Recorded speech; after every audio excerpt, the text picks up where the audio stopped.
তুমি ছাড়া তো আমার আর কেউ নাই।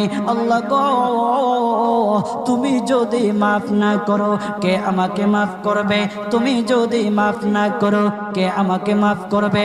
তুমি যদি আমাকে মাফ করো তাহলে তোমার কোনো দিকে কমবে না, তুমি যদি আমাকে মাফ না করো তোমার কোনো দিকে বাড়বে না।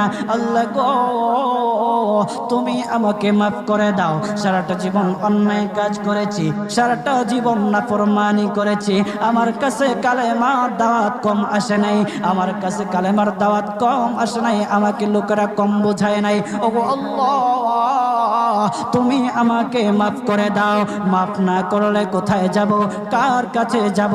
বাবা যখন মারে তখন মার কাছে আশ্রয় নেওয়া যায়, মা যখন প্রহার করে তখন বাবার কাছে আশ্রয় নেওয়া যায়, বাবা মা যখন প্রহার করে তখন দুনিয়ার কারো না কারো কাছে আশ্রয় নেওয়া যায়।